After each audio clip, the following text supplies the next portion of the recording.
This summer, I spent a week with my Lola learning to cook her versions of Filipino recipes. We started off by going to the grocery store to gather everything we would need for the coming days. The first dish she taught me to make is called Bistek. Thinly sliced steaks get marinated in lemon juice and soy sauce and are then cooked with onions. While cooking this very first dish, she told me that recipes and measurements are not important in this type of home cooking. It's all about intuition, practice, and knowing what you like. She emphasized the importance of making a dish your own. We tasted the marinade before cooking the steaks to make sure that we liked the proportion of lemon juice to soy sauce. We also added a little bit of oyster sauce because it was a little too acidic.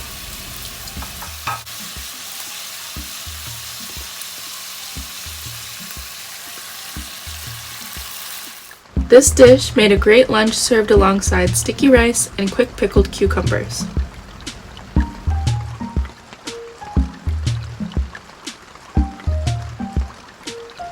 The next dish is a classic, something that I grew up eating and bringing to potlucks. Lumpia Shanghai. Crispy pork egg rolls. We started by putting carrot and onion in a food processor and mixing it together with our ground pork. Again, we did not use any type of written recipe or exact measurements. While learning this recipe, I was reminded of what it's like to cook with others. We were preparing a big dinner for my aunts and uncles, and I was so excited for them to try the food that I had made with my Lola. Can you smell the onion? At this point, we're adding green onion and salt to the mix.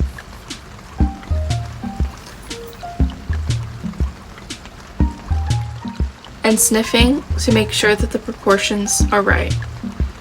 Now I'm cracking an egg to bind everything together.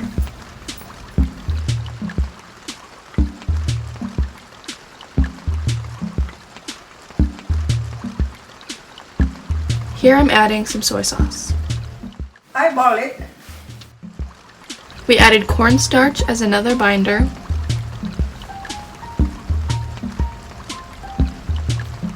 And mix everything together. This will make our filling for the lumpia.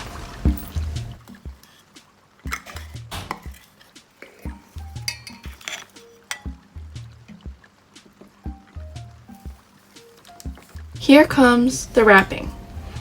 My Lola taught us to wrap the lumpia in a very thin wrapper. Yeah. Maybe just half of that.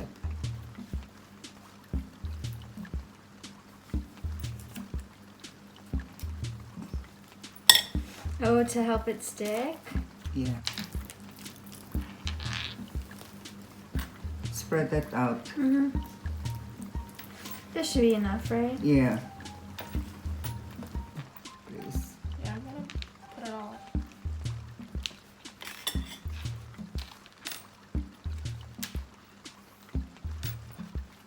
My mom told me about when she would help my Lola by wrapping the lumpia, and how my Lola would tell her to wrap it tighter,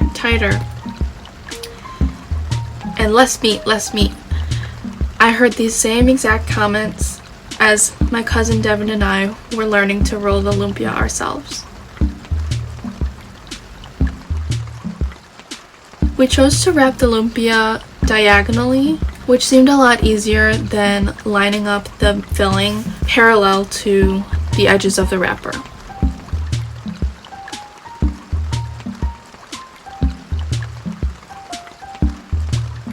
We added egg white to seal each one. Here's what they look like before the fryer, while frying, and when they're almost done. We also made some sweet and sour sauce to go along with the lumpia. This is a very simple recipe, but it's very good with the lumpia. We started with a little bit of relish, probably about a teaspoon, and it's cooking in hot oil. We added a tablespoon of ketchup and a mix of vinegar and sugar. We cooked it until it was thick and served everything together. Here we have the lumpia, the bistek, and the sauce.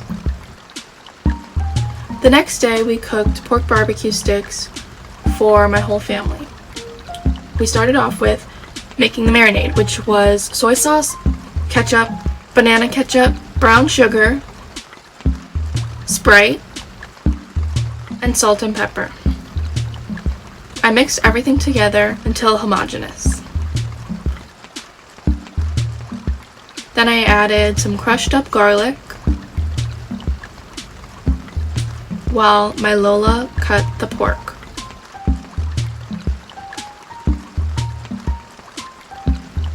Then we added the pork to the marinade and let that sit for a few hours. I made sure that all the pieces were submerged and smelled the mixture to make sure that the proportions would be good. Then we started skewering the meat. We threaded the meat through the sticks until they each had 3 or 4 pieces, depending on their size.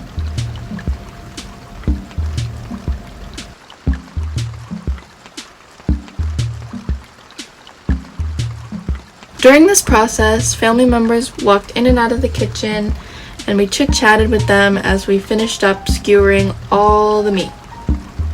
And soon it was done.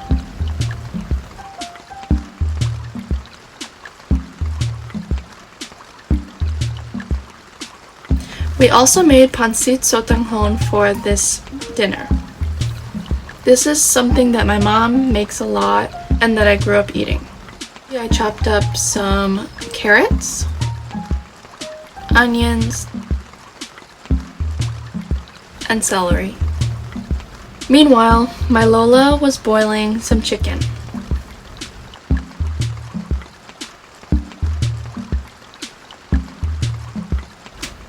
Now to put everything together. We cooked the garlic first in some hot oil, then added the onions, followed by the shredded chicken. Next we added the carrots. Then we added sliced cabbage and snap peas. Here we added the chicken stock that was made from when we boiled the chicken. We mixed everything together and let it simmer for a little while.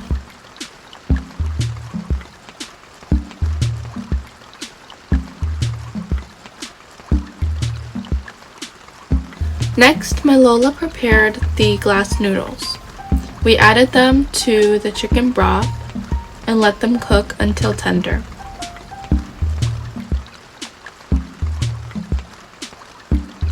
At this point, her lights had gone out in her house and an electrician was over, so we got a little distracted and the glass noodles were a little bit overcooked, but it was okay. Everything still tasted great. We added everything back to the pot and suddenly it was ready.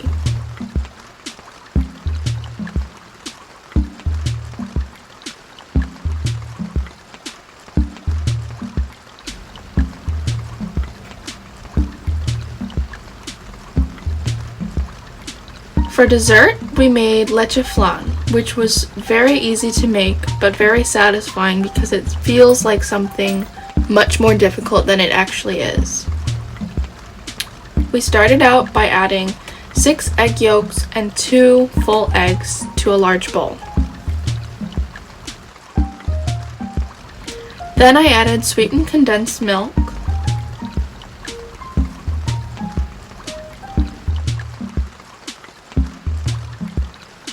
evaporated milk,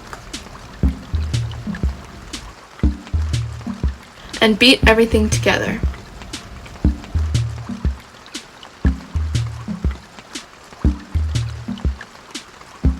Then I poured everything through a fine mesh sieve and a cheesecloth to make sure that there were no bits of clumpy egg in the mixture. I strained it twice.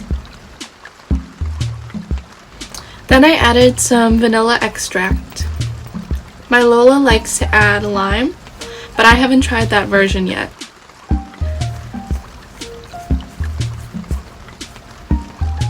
Now to make the caramel. We put a cup of sugar in a saucepan over medium heat, and I stirred it until it was completely melted and resembled a dark caramel.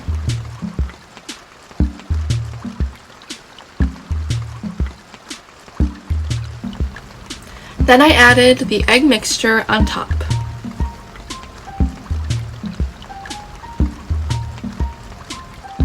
We put both flans in a water bath in the oven for about 40 to 60 minutes, and then ran a butter knife along the edge of the pan to ensure that it would release when we flipped it upside down.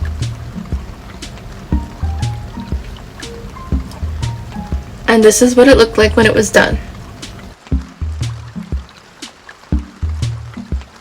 Then we made one of my mom's favorites, Ube Jam. I started by peeling 2 purple potatoes. I sliced them into chunks so that they would boil evenly.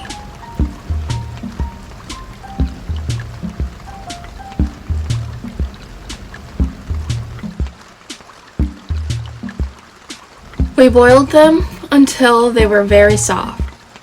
I was so surprised that they completely changed colors. They started off a warm pinky purple and ended up a very bright violet purple. Once they were soft, we poured out the water and started mashing them. I added sweetened condensed milk,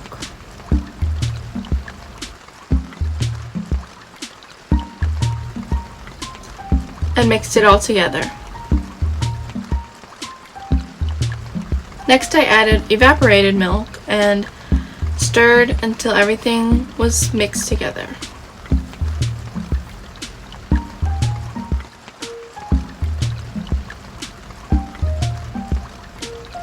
I tasted the mixture and decided it needed a little more evaporated milk.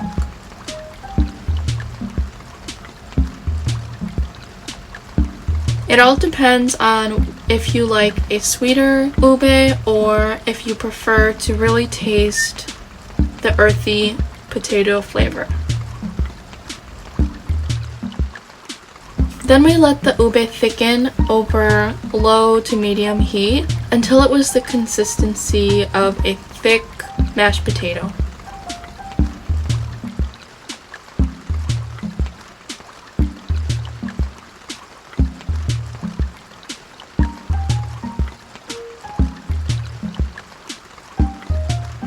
Finally, we made pastel, which is a Filipino version of chicken pot pie, and my aunt's favorite.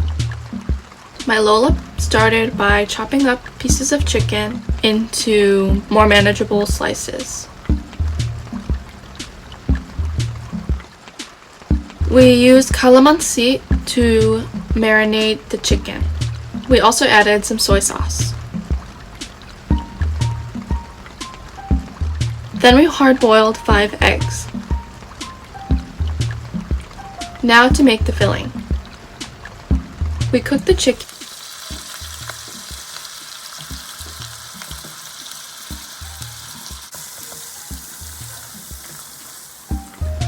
until it was almost cooked because it would go in the oven again and we didn't want it to be dry.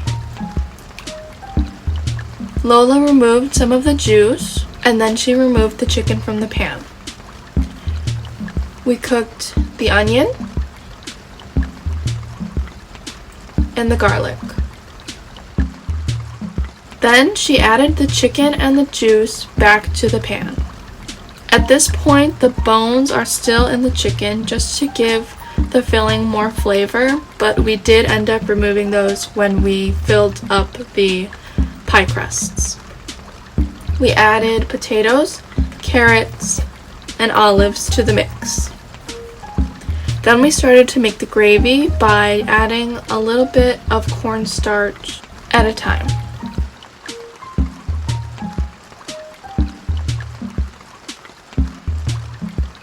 We filled up a casserole dish with our filling and added the sliced hard-boiled eggs on top. Then we placed the crust on top and filled in any ripped areas with extra dough. I actually don't have footage of the final product of our pastel because it looked so good that we started eating it right away, but here is a picture of another pastel.